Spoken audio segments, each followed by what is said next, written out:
Welcome back to the channel. आज मैं review करने वाला हूँ ओला को। तो मैंने 1 साल पहले ओला S1 एयर ली थी। अगर आप भी ओला लेने की सोच रहे हो तो ये वीडियो एंड तक देखते रहिएगा। अगर आप ओला लेने की सोच रहे हो तो आपको ये ध्यान में रखना पड़ेगा कि आप एक इलेक्ट्रिक स्कूटी ले रहे हो। तो अगर आप इलेक्ट्रिक स्कूटी ले रहे हो तो इलेक्ट्रिक स्कूटी और नॉर्मल स्कूटी में क्या डिफरेंस है। जो इलेक्ट्रिक स्कूटी होती है उसका सबसे बड़ा एडवांटेज ये होता है कि उसमें आपको पेट्रोल डलवाने की ज़रूरत नहीं है। मतलब आपका डेली का खर्चा बहुत कम हो जाएगा। आपको बस उसको घर पे चार्ज करना है, जो कि आप बात मानिए आप किसी को फ़र्क भी नहीं पड़ेगा, वो आपके बिजली के बिल में दिखेगा भी नहीं।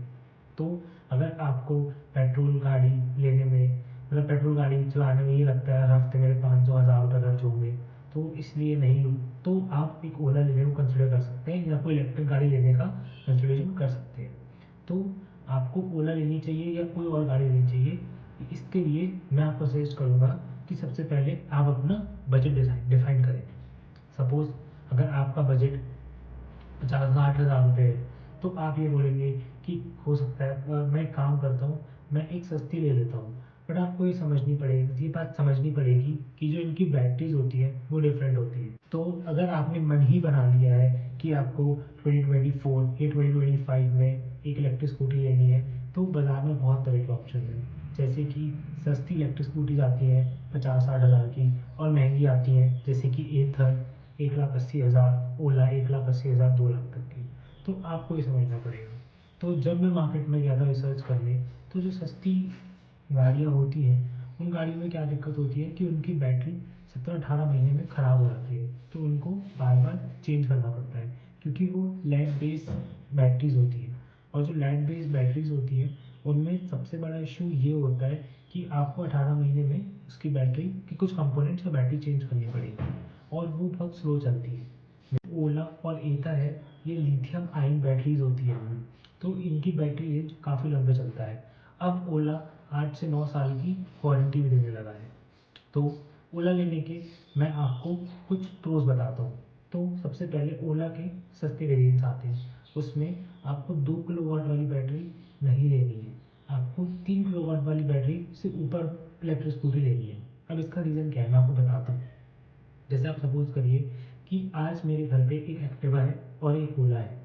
तो अगर मैं 2 किलोवाट की वाली बैटरी की ओला लूँगा, जो सस्ती वाली ओला होती है, तो उसमें मेन दिक्कत सबसे बड़ी ये आती है कि आपको वो बहुत स्लो कर देगी पहुँचाने में। तो उससे दिक्कत ये होगी कि आप सोचोगे मैं एक्टिवा ले जाता हूँ, मैं लेट हो रहा हूँ, तो एक समय भी एक बहुत बड़ा इशू होता है।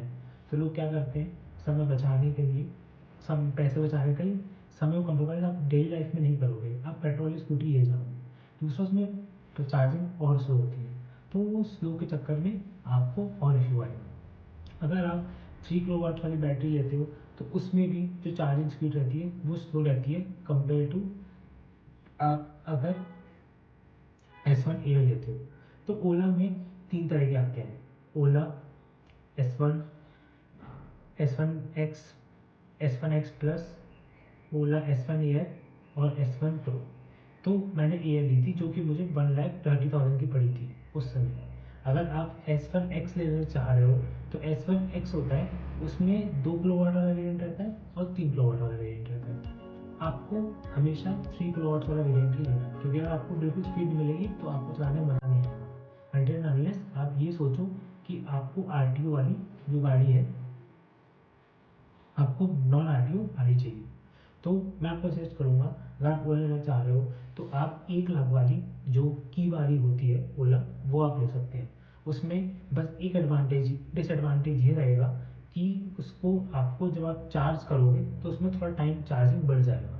उसके अलावा पासवर्ड डालना ये सब चीज़ें, इसकी इतनी बड़ा प्रॉब्लम कोई बड़ी बात है नहीं है। अगर आप थोड़ा बेटर मॉडल लेना चाह रहे हो तो S1 एयर ले सकते हैं। उसमें आपकी चार्जिंग स्पीड बढ़ेगी क्योंकि उसमें 750 किलोवाट का चार्जर फ्री होता है गाड़ी के साथ। टेंशन मत लीजिए, सब गाड़ियों का चार्जर आता है। तो क्या आपको ओला लेनी चाहिए? तो मैं इसका आपको प्रोज बताता हूँ। सबसे पहला प्रोज, आपके पेट्रोल बचेगा। आपको पेट्रोल है जो, उसको आपको डलवाना नहीं पड़ेगा। तो अगर आप पेट्रोल नहीं डलवाओगे तो उससे क्या होगा, उससे आपका डेली के खर्चे कम होंगे। खर्चे कम होंगे तो आपको अच्छा लगेगा, आप और ज़्यादा ट्रैवल कर पाओगे।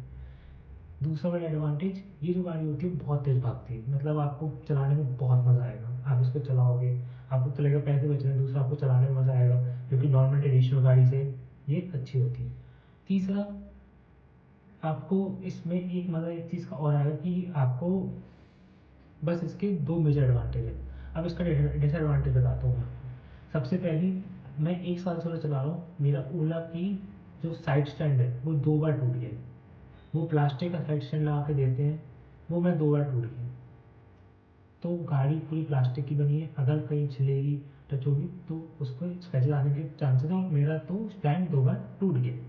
दूसरा सबसे बड़ी दिक्कत है इन गाड़ी से कि इसकी बैटरी धीरे धीरे करके कैपेसिटी कम होती जा रही है। अब पहले जितना मेरी एक चार्ज में बैटरी चल जाती थी, उतना शायद अब मुझे, जैसे पहले मेरी एक चार्ज में 2 दिन गाड़ी चलती थी, अब वही गाड़ी मेरी एक चार्ज में एक दिन चलती है। तो ये इशू थोड़े दिन में क्रिएट होना स्टार्ट हो रहा है ओला के साथ। बाकी बहुत सारे लोगों की और कंप्लेन आ रही है कि ओला में कभी ये इशू हो रहा है, कभी वो इशू हो रहा है। तो सर, आफ्टर सर्विस सेंटर अच्छी नहीं है। अगर आप थोड़ा पैसा इन्वेस्ट करके ईथर लेते हैं तो आपको बेटर कस्टमर सर्विस मिलेगी, और उनका प्रोडक्ट है उसकी क्वालिटी भी मतलब बहुत अच्छी है। बट मैंने ओला इसलिए ली कि ओला एक सस्ते में अच्छा ऑप्शन है। तो अगर आप एक सस्ते में रिलायबल गाड़ी लेना चाह रहे हैं तो आप ओला कंसिडर कर सकते हैं। ये तो अगर आपको बेस्ट इलेक्ट्रिक गाड़ी चाहिए तो आप एक चूज़ करिए। मुझे अपनी गाड़ी काफ़ी अच्छी लगती है, बस मुझे एक प्रॉब्लम है कि इसकी जो बैटरी है टाइम के साथ कम अच्छी होती है।